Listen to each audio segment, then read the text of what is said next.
Hello, everyone, and welcome to Africa Fire Mission's weekly virtual training session.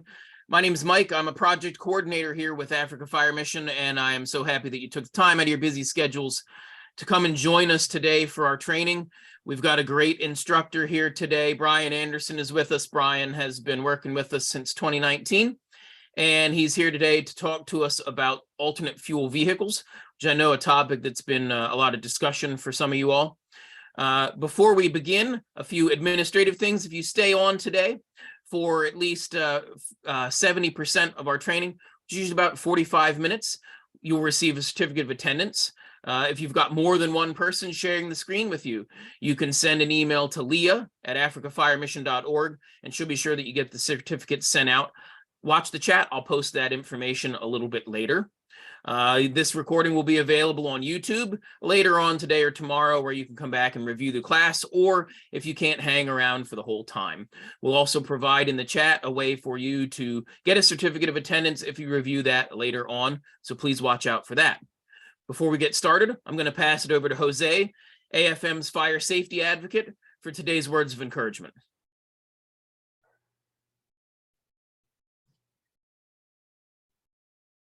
Jose, you're still muted, brother.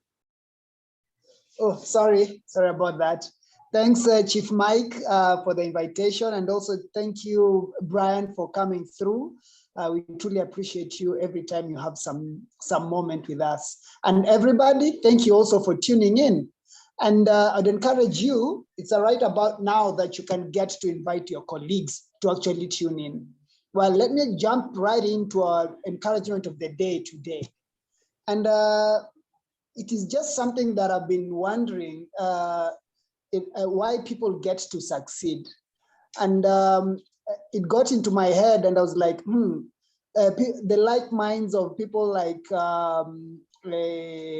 Michael Jordan or Kobe Bryant, why do they succeed? And one thing came into my head: what you do every day matters. What you do every day matters. Yeah, every day matters. The little things that matter, the actions we take may not make much difference initially, but the rewards will be visible down the line. Yeah, for example, if it is you're working on rope rescue techniques, yeah, or maybe search and rescue techniques, the first time you may fail trying to get into a dark room and identifying where the dummy is. You fail first, second time, fifth time. But I tell you, the ninth time when you wake up and just continue doing and becoming better, you'll find you're actually becoming better in search and rescue. You're becoming better in, what do we call it? Vehicle extrication, just about anything in the fire service. So whenever you find time, every day, if you're not in the fire ground, make sure that you do something that will actually encourage you. For example, like myself, there's one thing I'm trying to do with the children just to make them engage, because with children, within 7 minutes, they lose focus. So I was asking myself, what can be really good for them? So currently, I'm actually working on manipulating a marionette. Yeah, and it is really difficult, extremely difficult. You know, having the right hand move and the left hand move and the neck move, you know, it's so difficult. But every single day for about 20 minutes, I'm actually doing that. Yeah, in fact, one day I'll come with that marionette, and then I see, you tell me how I'm faring on that. Yeah, so every day, what you do matters. Back to you, Mike, Chief Mike. Thank you so much, Jose, for those words of encouragement. We really appreciate you. I would invite everyone to stick around afterwards when our training has been completed for our tea time. We'll pass it back over to Jose to host that. And tea time is really the place where we answer all those questions. We get deeper into the subject. Sometimes maybe we even learn a little more during tea time than we do during these training sessions. So please, I encourage you, if you've got those bundles available, to stick around for our tea time. It lasts about an hour after we're finished here. At this point in time, I'm going to turn it over to Brian to begin his presentation. Take it away, sir. All right. Thanks, Chief. Thanks, Jose. It's good seeing you guys again. So Let me share my screen here.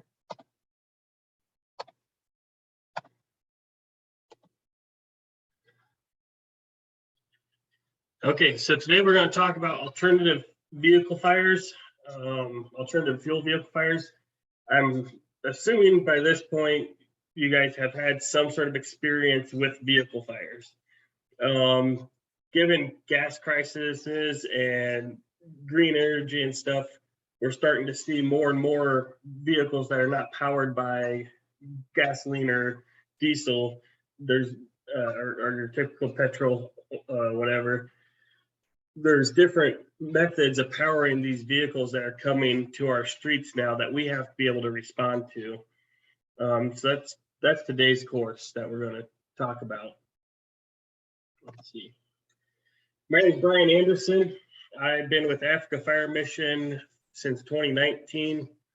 I went to Kenya in 2019 as an instructor. In 2020, we had the virtual symposium where Chief Howard Cohen and I did building construction virtually that week. I've been in the fire service for 19 years now. I've been both on volunteer and career departments at every rank you can imagine. Fire marshal, fire chief, whatever. Now I currently am a safety coordinator in the oil field in North Dakota. And I volunteer on my fire department as just a firefighter now. I'm also a member of North Dakota's Critical Incident Stress Management Team. So when there's a critical incident in North Dakota, they will call my team in to go and do the debriefing. And that's pretty important to me. What we do is hard, physically and mentally. We need to remember that as we progress in our career, we start seeing things, and then we might not be fazed by it the first time we see it, but over time, these things start building up. And then if you don't have some way to release it and some good method to vent it and work through it and let your mind process these events, it's really difficult. And unfortunately, we have suicide rates in the United States that are not acceptable. No suicides acceptable. So I'm proud to be part of that team also as a counselor and helping with these debriefings to making sure that we're all okay. Like I said, I've been to Africa. I've been to obviously United States. I've trained with firefighters from probably every continent, including Antarctica at this point. And I see that we're all the same, right? We all have the heart, we all have the passion, we all have the drive to help people. It's not, most of us aren't chasing the money. I bet most of the people on this call right now are doing it as a volunteer completely. And we need to be there for each other to keep each other boosted and so we can keep our community safe. So my training, I have a Master's of Homeland Security and Emergency Management. I have, I don't know, almost every firefighter certification you can imagine. I have it, or I had it. I have a lot of, I was a fire marshal at one time. So like all my fire investigation certifications and stuff, I've let those lapse because I don't investigate fires anymore. But I have quite a bit of certifications and training behind me for the past 19 years. So our objective today is we can't assume all vehicles are the same anymore. You know, when you went to a vehicle fire, you guys were all trained in vehicle fires, hopefully, at this point. But when you go to a vehicle fire, you kind of assume there's an engine up front, there's a fuel tank in the back, there's a little 12-volt battery that powers and starts the whole system, right? And then you probably have your passenger compartment and you have a trunk in the back. What we're getting to now is different. This is more advanced, but it's not thorough. What I mean by that is we're starting to do some more advanced vehicle fire stuff in this. It's not thorough. You won't know all the little details at the end of this class about electric vehicles, but it's meant to broaden your horizons, to make you aware of the situation. So when you roll up on scene of this vehicle, that's an electric vehicle or whatever, you have some sort of mindset on what the hazards are associated with that vehicle. Whether it be a car accident or car fire, there's different hazards for these alternative fueled vehicles. So we're going to break down electric vehicles, hybrids, hydrogen fuel cell vehicles, propane and natural gas fueled vehicles. Then we'll end with biodiesel and ethanol. So with your electric vehicles, we'll start with this. We'll talk the most about it. These are what's coming out, right? We've seen the need for green energy, protecting our planet, and this is the car manufacturer's solutions. Honestly, they're becoming very popular with the green movement, and there's a lot of issues with it because it's such a new technology. The biggest thing is the risk of electrical shock. When it would have been about 2012-ish, there was 0 car fires on electrical vehicles other than Chevy Volt. The first car fire for electric vehicle was when they were doing the crash testing for the Chevy Volt. They did the crash tested, did the rating and everything for the National Highway Traffic Safety in the United States. And then they put that vehicle in the junkyard that they have after they crash test all these cars. And in that junkyard, several days later, that Chevy Volt caught fire. And that was the first fire in an electric vehicle. And for the longest time, it was the only fire.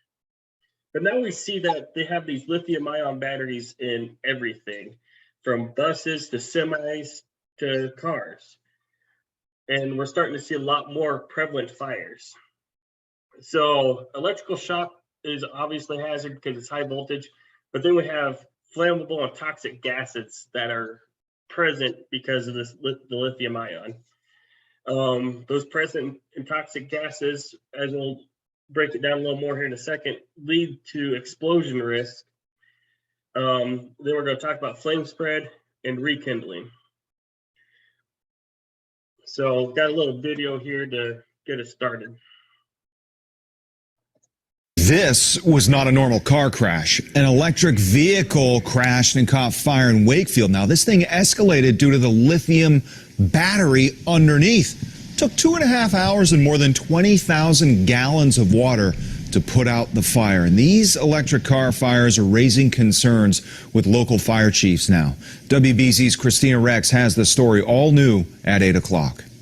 This is what the Tesla looks like now. You can see the guardrail is actually still through the car. Now, I spoke with the driver. He's okay. He tells me he hit some black ice and just lost control of the car. But it isn't actually the crash that caused this damage, but what happened afterwards. It was an hours-long fight for firefighters from Wakefield and surrounding towns. An electric vehicle on fire on the side of 95 late Thursday night. The chief says when crews went to move the car after the crash, the guardrail punctured the battery pack, sending the Tesla up in flames. The stuff that's coming out of that smoke and the flame temperatures can exceed, 2,500 degrees as opposed to a normal vehicle fire. So there's a lot of stuff going on. It's uncharted territory for firefighters. Normally, a regular car fire could be put out instantly with half a tank of water. But in this case, so we had 5 engines, each carrying 750 or more. Middleton's tanker carries 2,500. We just kept running them up there, and it was in the middle of that driving snowstorm. Plus, electric vehicle fires can be incredibly dangerous. The lithium-ion batteries releasing toxic chemicals that require special masks for first responders. And they just don't go out. You can shut your lines down after 5 minutes. You put the fire out in the battery, and it reignites within a minute or two. There's no settled guidance on how to respond when an EV bursts into flames. Waste thousands of gallons of water on reigniting batteries or just wait it out?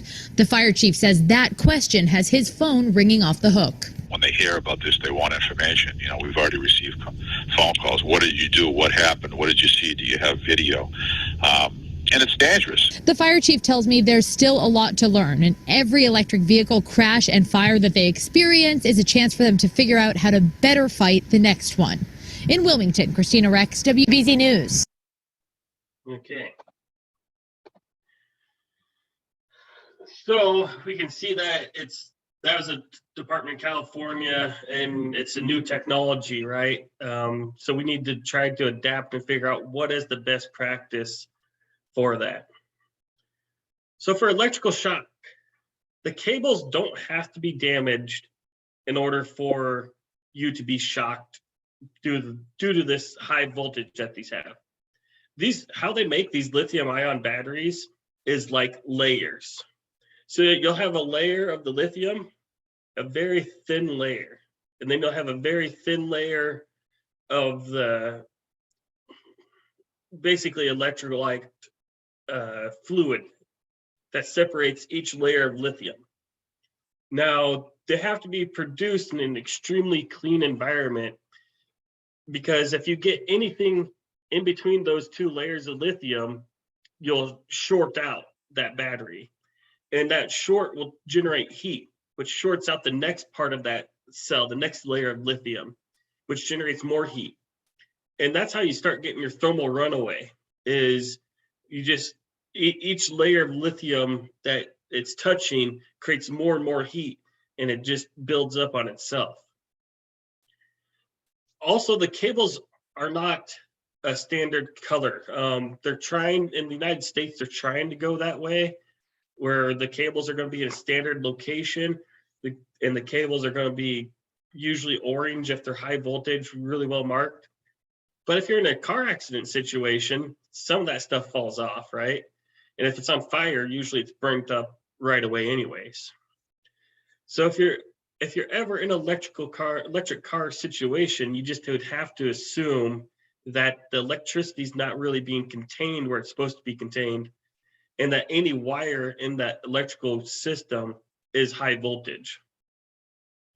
Now, in theory, if you have a car accident and that battery gets messed up, it should not energize the metal. But that's just a theory. Sometimes it can. So just the door might be energized if you go to open the door of the car. It'd be a pretty extreme example of it happening, but it could happen. So to de-energize lithium-ion batteries, you have to have specialized training. Because, like I said, you have to go in and take out each one of those little cells, little blocks of lithium out of it. And so you got special PPE you're going to have to wear and specialized training, and it should be done in a lab. So there's no way for firefighters and first responders to actually de-energize lithium ion or any sort of high voltage capacity battery. We just need to learn to work around it. And that'll help prevent the electrical shock aspect of it. The electrolyte solution that's in between each of the lithium ion cells will decompose. And that decomposition produces an off gas. If you inhale it, it's very toxic for you. It has a lot of hydrogen in that off gassing, which makes it very explosive. Hydrogen's a very high flammable, high explosive type gas. So if you're in this situation, just be aware that if it's not, if it's on fire, you're going to be burning off all that off gassing. But if you get to a car accident with these high voltage batteries in it, they can be off gassing, and that off gassing is going to be looking for an ignition source. And lithium ion can off gas even if there's no signs of damage. Going back to that Chevy Volt that caught on fire in the junkyard, what ended up happening and that after the investigation, they found that support beam for the car, when it had the side impact crash test, that support beam was shoved into the side of the battery just a fraction of an inch, barely noticeable to the human eye. But it was enough to crack that battery and release that off-gassing. And over time, that off-gassing found that ignition source it needed to start fire. Oh, wrong button. Sorry about that, guys. Go here. So as it's off-gassing, it might be getting that gas can be trapped in some of these crevices in the battery, just some of these weird areas, right? And it builds up pressure as it's off-gassing. So that's a hazard because you have a pressurized gas that's looking for an ignition source. And since it's pressurized and it's looking for an ignition source, that's how you could result in explosion of these batteries. We also talked a little bit about thermal runaway. That pressurized off gas will then push those lithium ion cells in that battery closer together. And when they start touching, that's when they start building up their heat and they start sparking and have the ignition source. And that's how you get the thermal runaway, is you're going from cell to cell inside that lithium ion battery. And then it's just an uncontrolled fire at that point.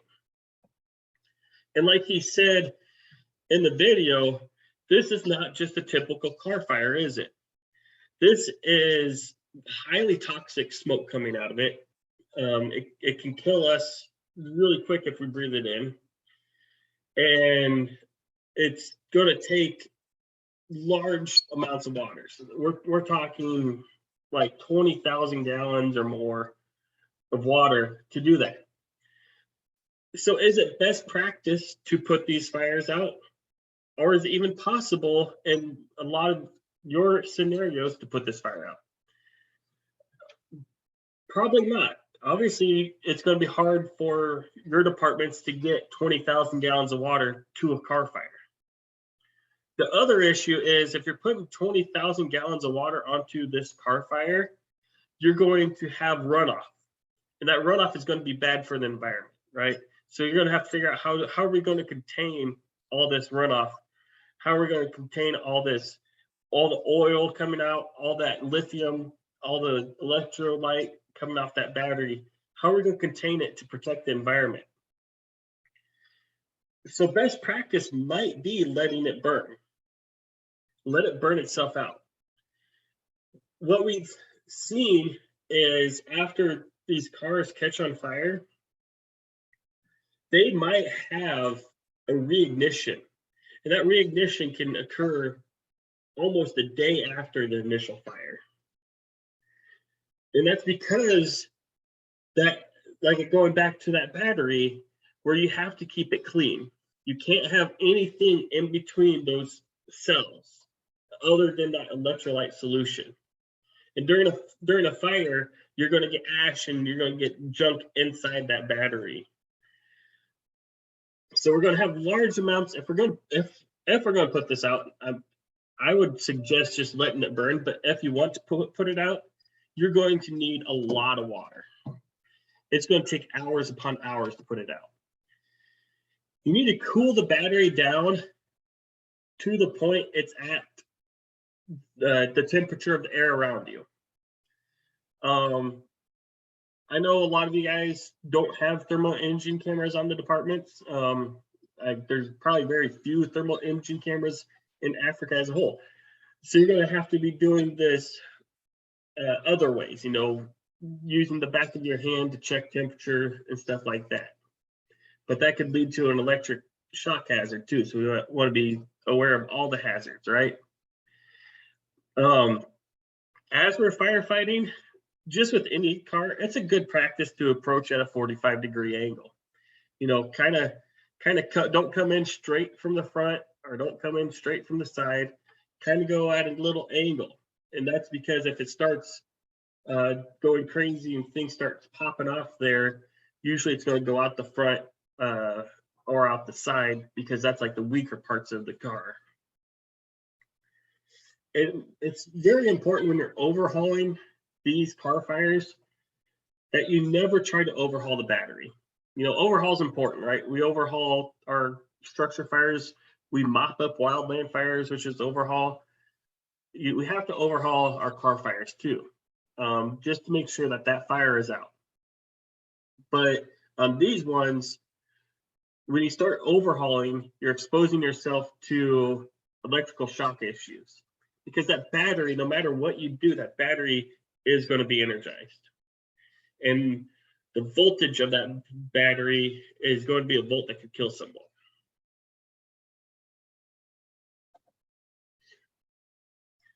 So, like I said, with rekindles, after you get overhauled, we've had rekindles in the fire service in the United States. They have had rekindles almost a day after the fire, the initial fire. There's been several instances where the tow company would be loading up the car onto the back of a tow truck. And as they're loading, they're shifting the electrolyte in that battery around, and they're shifting the cells in that battery around, and it starts on fire again. Some tow companies around here now have a giant metal container. So if they're called to this electrical vehicle fire that is put out, what they do is take a crane and put it inside this metal container. That way, if it catches on fire, it's not going to burn their tow truck up. Because there's been several cases, it's almost common at this point, where the car fire will rekindle as it's being towed.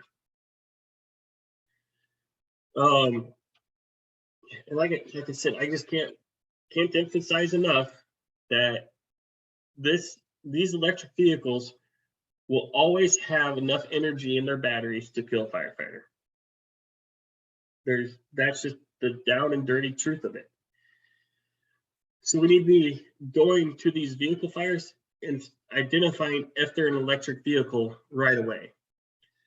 Some signs you can see that is look at where it plugs in at. You know, if you look and you see it has a plug in instead of where you put your gas, it's an electric vehicle. Some of them are hybrids, right? So they have a electric component to them, but they also have a gas engine. So when we look at our hybrids, we're going to have to identify that right away too. Usually there's some sort of like plaque on the side that says hybrid, or like this is a Prius, so we know Priuses are a hybrid. So we need to be identifying this as we are putting out the fire, because a hybrid, if you look here, they have the exact same issues as an electric vehicle. The exact same, because it is an electric vehicle. It just happens to have a gas engine also.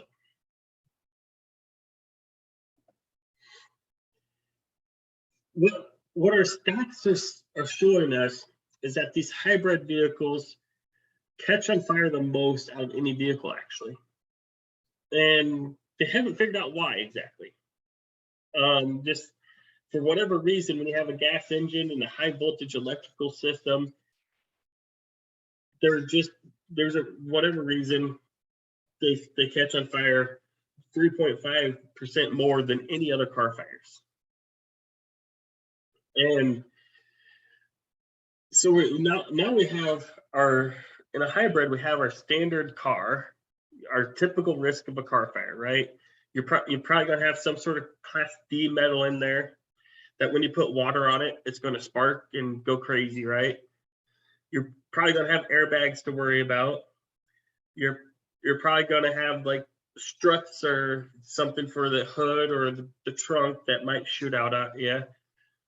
Just your typical car fire stuff. But you also have the electrical car fire stuff too, where you're going to have an electrical system, high voltage, stuff like that. For whatever reason, when you combine these two cars, you get really good gas mileage, but you increase fire risk also. So when you go to a scene, whether it be a car accident or if it be a vehicle fire, we need to take our time to do our scene size up, right? We've learned about scene size up. We learned about the importance of when you're out of structure fire, we're going to look around the house, make sure there's nothing that's going to hurt us. You know, when part of your scene size up is how many patients do you have? If you're at a structure fire, is there any victims inside the house? When you're doing a scene size up on a car fire or a car accident, you need to identify what type of car it is. And not just the type of car, because there's conversion kits. So you can have, in the United States, we have Camaros. Camaros are like a powerful, fast car, right? Usually from the 90s was probably like the glory days, right? Well, now you can take this gas-powered, powerful car and have a conversion kit to make it an electric car.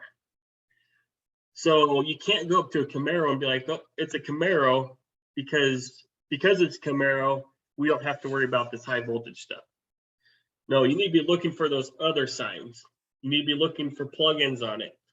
Look at the dashboard, because the dashboard will have like what the battery level is at, stuff like that. Look for the little badges that say hybrid on it or electric vehicle on it. That should, from today forward, that should be part of your scene size up on a vehicle fire. So now we'll transition into hydrogen fuel vehicles. So hydrogen fuel, you're gonna have electric shock potential and you're gonna have explosion potentials because hydrogen's explosive. So you'll have in the back of your car, you'll have a hydrogen tank that usually has some sort of pressure relief device. So if there's extra hydrogen, it just blows off the pressure, right? Well, then it goes from that hydrogen tank, it goes into a fuel cell. What this fuel cell does is it breaks down the protons and the electrons of the hydrogen down to the molecular level, right? So it will break protons and electrons. The electrons will go into the engine and power the electric motor. The protons will combine with our air, with oxygen, and it'll go out the exhaust as water and heat, water vapor, basically. So this is an extremely green vehicle, right? Its byproduct is water. You can't hurt the environment with water. So it's a good thing for the environment. But hydrogen is very explosive. And this fuel cell here, where they break down the molecules, that is high voltage. It goes into a high voltage motor. So the power sources can run up to 350 volts. The most voltage we have in our houses in the United States is 240, typically. And when you start getting into like 350 volt range, you're talking about like factory type power, you know, enough power to power some of these machines at a factory. That's 350 volts. So it's extremely high voltage to break down this hydrogen. And I showed you the picture of the car and where the locations are, but they're not in standard locations because, of course, these can be done with conversion kits. Now, conversion kits should scare you because you can buy them off Amazon or wherever, and it's just done in the back of someone's garage. It's nothing inspected by qualified trained people. It can be as simple as people just put it together in their garage, no inspections, no training whatsoever. And of course, that leads to a lot of issues because it leads to error of a human, right? Like I said, my job in the oil field is safety. So when we have an incident, I look on how to prevent that incident in the future. I find ways to prevent that incident that has no human element whatsoever in it. So let's just say that we have this piece of equipment that's hitting our guys in the head all the time. I would find a way to engineer a way so that piece of equipment doesn't hit our guys in the head anymore. Instead of telling our guys to wear a helmet, we just make it so it doesn't hit them in their head, because if you tell someone to wear a helmet, there's still a human factor there. They might forget to put on their helmet, might be lazy or whatever. So there's a human element to it, and when you have humans, you can have failure. And that's what happens with these conversion kits, whether it be electric vehicle, hybrids. We'll talk about propane in a second. All these conversion kits pose an issue. Now, OSHA, they're our federal regulatory agency to make sure we are working safe. The OSHA Act of 1970 said that our employers in the United States have to give our employees in the United States a safe workplace. OSHA states hydrogen used in fuel cell is a very flammable gas and can cause fires and explosions if not handled properly. Hydrogen is colorless, odorless, and tasteless. So that's what OSHA says about it. OSHA says it has all these potential issues for fire and explosions, but there's no way to even identify if it's there. It's colorless, odorless, and tasteless. If you have a hydrogen fuel cell vehicle that's been in an accident, you will not know if that hydrogen is leaking. It could just be present in the atmosphere. Now, granted, hydrogen is a very light gas, so it will blow off into the atmosphere and float away pretty quick. Where the issue is if it gets trapped anywhere inside that car accident. Because if it's trapped in any little air pocket of that car, then it just needs to find an ignition source and you can have an explosion. So another fuel source we have is propane and natural gas. And I think this would be common in Africa too. If I remember right, I saw some in Africa even, but they've been around for decades, this propane powered vehicles, right? It's not a new concept. And in the United States, we had a gas crisis in the 70s, and that's kind of when they started looking for cheaper ways to fuel vehicles, and propane is cheaper. It's up for debate on whether or not it's better for the environment. Some people say propane is better for the environment, others say it's not. But that's not the point of this class, right? So the point of this class is you can have, or you will have safety concerns to address in a vehicle fire should this catch on fire. And just look at this picture for an example. If this semi caught on fire, you have 4 pressurized natural gas tanks that are in the path of this fire. If you put out this fire here in the engine compartment, this natural gas could still be leaking. You know, when you have a car fire, if you put out the car fire, whatever gas is left over will stay in the tank of the car, right? But if you have a propane or natural gas vehicle, that propane, after you put out the fire, can release the atmosphere. And we all know that after a car fire, there's still a lot of hot components inside that car. So when that propane starts releasing to atmosphere, it can come into contact with those hot components and reignite. And when it reignites, it's going to have an explosive potential to it, an explosive property to worry about. So we're going to want to identify during our scene size up if it's a propane or natural gas powered vehicle. And then we're going to want to figure out how we're going to isolate that after the fire's out. Propane and natural gas are different, right? Some people use them interchangeably, but they're really not, especially for the sense of a fire.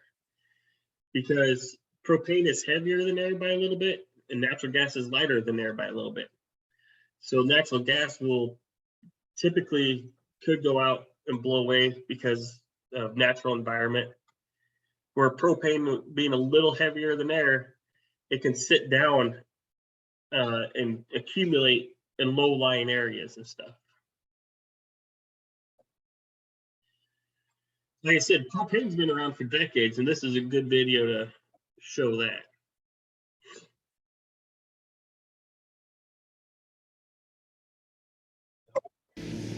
Our success story this week takes us to Eagan, Minnesota, home to the largest depot for Schwann's Home Service, a home delivery subsidiary of the Schwann Food Company. They use propane-powered delivery trucks to distribute over 350 products to local residents across the country. Company founder, the late Marvin Schwann, began using propane in the 1970s during the gasoline embargo and stayed with it. By using the cleaner burning fuel in more than 70% of their 4,500 delivery truck fleet nationwide, Schwann's has reduced gas and diesel consumption by some 18 million gallons a year. It's great to have a company that is focused on being environmentally friendly. It's good for us from an economic standpoint as well, and it's just the right thing to do. Schwann's Home Service is a member of the Department of Energy's National Clean Fleets Partnership, which works with companies that are adopting aggressive petroleum reduction plans, a point on which this 62-year-old Minnesota company clearly delivers.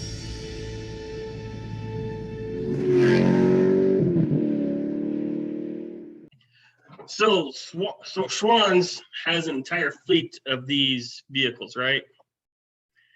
So we know if we go to a Schwann's vehicle, normally it's a propane powered vehicle, and we know to control it. And you saw in the video where it had a little sticker that said propane on it. So I've been telling you, as you're doing your size up, you need to identify that. And one way to identify whether it's propane or electric is by these little stickers that they put on it, or little badges, or whatever you want to call them. The issue with that is those can break off in the event of a car accident. They can burn up in the event of a fire. Where I live, we have, I don't know, 1.5 feet of snow on the ground right now, and all that's going to be caked onto the side of these vehicles. So then you can't see them because the vehicles are too dirty to see. So in Africa, you're probably going to have a lot of mud on the side of the vehicles and stuff.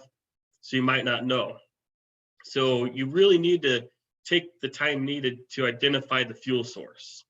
You're going to have, you might have one team attacking the fire, get two firefighters attacking the fire, and the third is looking around, trying to figure out the fuel source or whatever. But take your time to know what the fuel source is. If you have these fleets, in your area, get to know them. Part of the training I did in 2020 during that virtual symposium we did was pre-fire planning, right?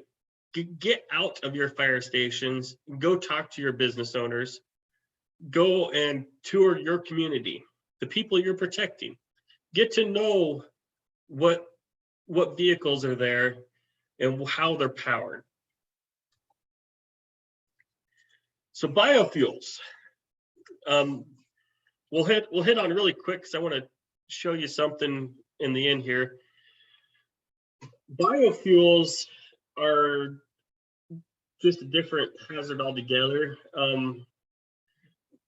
You can run a regular gasoline or diesel engine, but then you have biofuels that can be put into these engines also. And look at this picture. You have lye here, you got vinegar and all sorts of chemical. This would be like cooking oil from a restaurant. So this is what you need in order to make biodiesel at home. You got some acids and you got some bases, and you mix it together in the right proportion.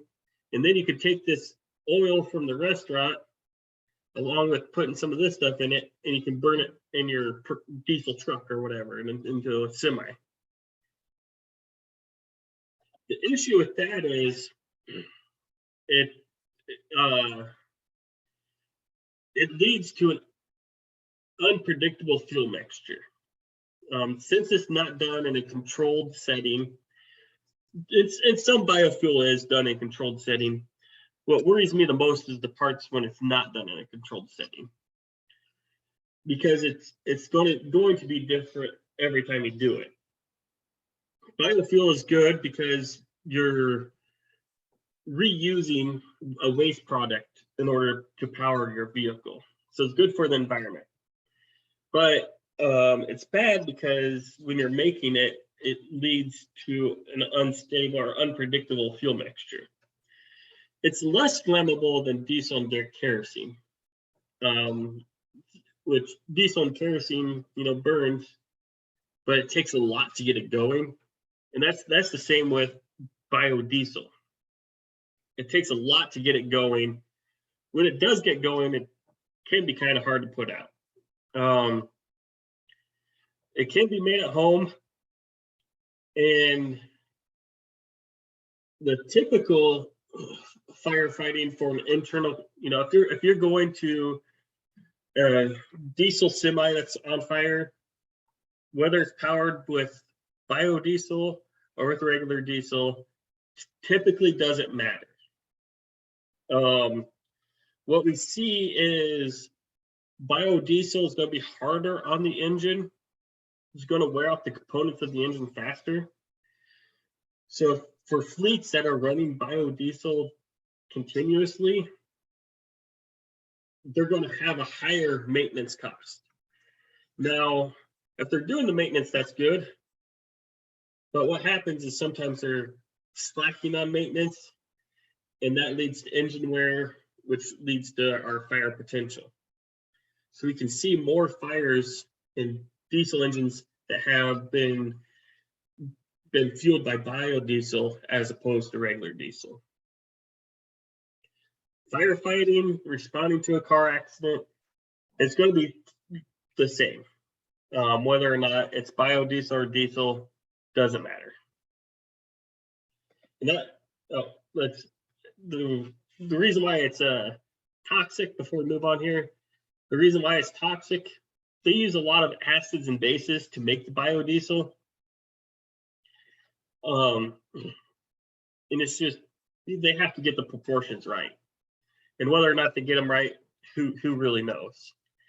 The biodiesel that's made in a factory is typically right, but then they have the issue of the factory has a lot of these acids and bases in a bulk, so that factory has a fire potential. So, said that already. So that leads us to ethanol, which is our other biofuel. Ethanol can be made from, in the Midwest, we make it with corn, but it can be made from a lot of plant products.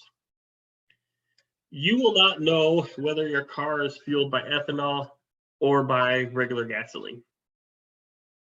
So your firefighting is, and your car accidents response are going to be the same, whether it's a conventional engine or whether it's fueled by ethanol. But once again, it leads to higher maintenance cost, higher engine wear, and that not being properly maintained is what will lead to is what will lead to more fires potentially. So at the end of these slides, this is what I wanted to show you quick. I put a couple slides here with resources, so you can kind of go through and read some articles about it, more in depth than what I had time for today. If you look at this first link here, this nfpa.org, when you click on it, it will bring up emergency response guides. So you would go down here and you'd look, and they have every car manufacturer's on here, right? So you just look at what car manufacturers you want. Let's just go with Chevrolet, right? And then Chevrolet will have all the different hybrids, all the different like biofuel, electric vehicle, the Chevy Spark electric vehicle. We have a Chevy Express with compressed natural gas. So all your alternative fuel vehicles will be on this link. Now you don't have time when you're on scene to go look at this link, right? That's where pre-fire planning is important. You need to go out into your communities and figure out what you have in your community. And then let's just say you have Equinox with the fuel cell in it. So you bring this up, and this is a hydrogen fuel celled Equinox right here. Right there would be your hydrogen tanks. You got your high voltage system going to your electric engine. So this would bring up every resource you need for all our car manufacturers. And then it tells you, how do you disable it?